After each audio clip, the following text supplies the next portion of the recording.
اعوذ باللہ من الشیطان الرجیم، بسم اللہ الرحمن الرحیم۔ آیت اللہ رشید نجفی ان کے حالات میں لکھا ہے، ایک مرتبہ وہ سامرہ زیارت کے لیے گئے، رات میں لیٹے ہوئے تھے، ابھی اذان صبح میں 1-2 گھنٹہ باقی تھا، لیکن ان کو نیند نہیں آ رہی تھی۔ انہوں نے سوچا شب جمعہ ہے، چلو چلتے ہیں اپنے امام زمانہ کے خدمت میں اور سرداب میں چل کے امام سے توسل کرتے ہیں اور دعا کرتے ہیں۔ پھر خیال آیا کہ اس وقت نکلنا مناسب نہیں ہے، راستے میں کوئی پریشان کر سکتا ہے، کیونکہ وہ علاقہ ذرا غلط لوگوں کا تھا۔ لیکن پھر سوچا کہ کچھ اپنے احباب کو ساتھ میں لے لیں۔ دل میں خیال آیا کہ کسی سے کہیں گے، بیچارے دل نہ گہرا ہو جانے کا ملاحظے میں جائے، شاید نہ تیار ہو، میری بات خالی جائے۔ اسی پس و پیش میں اچھا خاصا وقت گزر گیا۔ آخر میں فیصلہ کیا کہ چلو چلتے ہیں۔ اٹھے، وضو کیا، عبا قبا پہنا، عمامہ لگایا اور نکل پڑے۔ باہر نکلے تو ہر طرف اندھیرا، کیونکہ اس زمانے میں لائٹ نہیں تھی، ہر طرف اندھیرا، اور کہیں کہیں سے کسی کتے وتے کی آواز سنائی پڑ رہی تھی بولنے کی، اور یہ چل رہے۔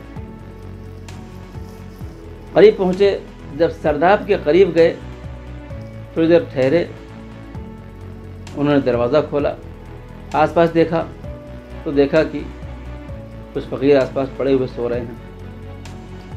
اچھا، چلتے وقت انہوں نے کیا کیا، ایک چھوٹی سی موم بتی ساتھ میں لے لی کہ وہاں جلا کے زیارت ناہیہ پڑھیں گے انشاءاللہ۔ ہر طرف اندھیرا، سناٹا۔ آہستہ آہستہ اس سرداب میں اترنا شروع کیا، بیسمنٹ میں اترنا انہوں نے شروع کیا۔ اندر پہنچے، سرداب میں جا کے انہوں نے موم بتی جلائی اور زیارت ناہیہ پڑھنا شروع کر دیا۔ ابھی کچھ ہی جملے، تھوڑا بہت ہی زیارت ناہیہ پڑھا تھا کہ ایک مرتبہ کسی کے زینے پر سے کسی کے آنے کی آہٹ محسوس ہوئی۔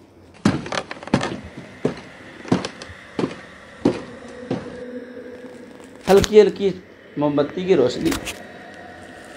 انہوں نے جو گھوم کے دیکھا تو کیا دیکھا، ایک لہیم شہیم عرب ہے جو ایک ہاتھ میں خنجر لیے سرداب میں زینوں سے نیچے اتر رہا ہے۔ کہنے لگے میری حالت خراب ہو گئی، اب کیا ہوگا؟ اور وہ زور زور سے ہنس رہا ہے اور چیخ مار رہا ہے۔ وہ نیچے آتا گیا اور میری دل کی دھڑکن بڑھتی گئی۔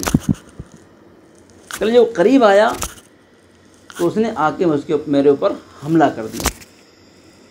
مجھے بھی کچھ سمجھ میں نہیں آیا، میں نے فوراً موم بتی بجھا دی۔ موم بتی بجھتے ہی پوری طرح ہر طرف اندھیرا ہو گیا اور میں بھاگا تو وہی میرے پیچھے جھپٹا۔ میں ادھر ادھر بھاگ رہا ہوں، اندھیرا تھا، کچھ دکھائی نہیں پڑ رہا تھا۔ میں ایک گوشے میں جا کے چپ چاپ بیٹھ گیا۔ وہ مجھے ڈھونڈ رہا ہے اور چیخ رہا ہے۔ اتفاق سے آتے آتے وہ اس تک پہنچ گیا اور میری ابا کا دامن اس کے ہاتھ میں پڑ گیا۔ اس نے مجھے زور سے کھینچا اور زور سے وہ چیخا۔ ایسے میں مجھے کچھ سمجھ میں نہیں آ رہا تھا کہ میں کیا کروں، لیکن چونکہ امام زمانہ سے توسل کے لیے آیا تھا، دل میں خیال ہے کہ مولا آپ سے اپنی مشکل بیان کرنے کے لیے آئے تھے، یہاں اور مشکل گلے پڑ گئی۔ اسی اسنا میں کہنے لگے، میں نے دل کی گہرائیوں سے چیخ کے کہا، یا صاحب الزمان۔ ابھی میری یا صاحب الزمان کی آواز سرداب میں گونج ہی رہی تھی کہ کسی عرب کی آواز زینے پر سے آئی، اور ایسی کڑکدار آواز تھی۔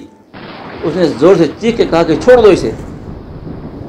اس کی اس آواز سے وہ جو لہیم شہیم عرب تھا جس کے ہاتھ میں خنجر تھا، مجھے سوکھ سا گیا اور زمین دوز ہو گیا، بے ہوش ہو کے گر گیا، خنجر کنارے گیا۔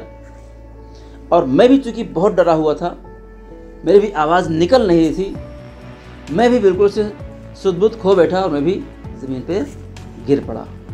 تھوڑی دیر بعد مجھے ذرا سا افاقہ ہوا، مجھے ایسا لگا کہ ایک عرب ہے جو نجف کے اطراف کے بدوی جو عرب ہوتے ہیں ان کا لباس پہنے ہوئے ہے، اس کے زینے پہ میرا سر ہے، اور وہ کہہ رہا ہے سید شہاب الدین، سید شہاب الدین۔ اگر مرشد کا نام سید شہاب الدین تھا، اور میں بالکل سے بول نہیں پا رہا ہوں، میری آواز نہیں نکل رہی ہے۔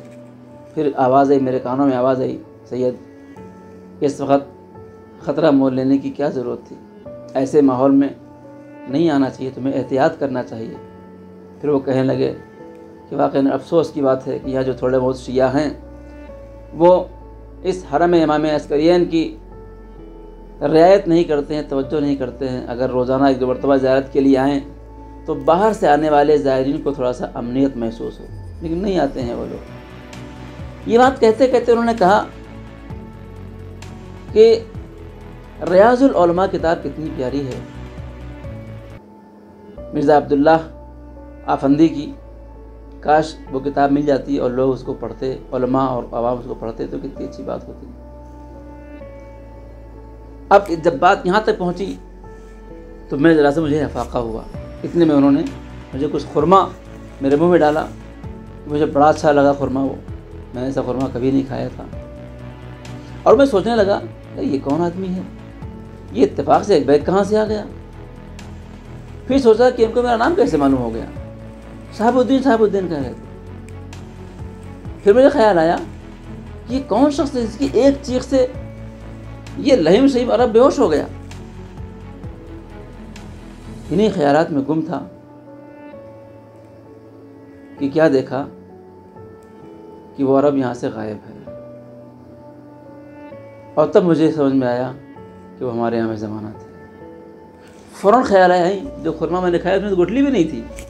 اللہ، میں نے سر پہ مارا، اللہ کہ ہمارے امام زمانہ آ کے چلے گئے، میں نے ان کو دیکھا تک نہیں، ان سے ملاقات بھی نہیں کی، بات تک نہیں کی۔ گھوم کے دیکھا تو وہ عرب بے ہوش پڑا ہوا تھا۔ میں فوراً بھاگا، سرداب سے نکلا، سوچا دیکھیں شاید امام کے روضے میں ہوں، عسکرین میں ہوں، گیا لیکن امام جا چکے تھے۔ امام اپنے چاہنے والوں کی کس طرح مدد کرتے ہیں، کتنے موقع کے پر ایسے ہیں امام زمانہ ہماری مدد کرتے ہیں، ہم کو احساس نہیں ہوتا۔ اسی لیے کہتے ہیں انشاءاللہ ظہور ہوگا تو بہت سے لوگ امام کو دیکھیں گے، کہیں گے ارے ان کو تو ہم پہچانتے ہیں، ہم نے ان کو فلاں جگہ دیکھا ہے، فلاں جگہ دیکھا ہے۔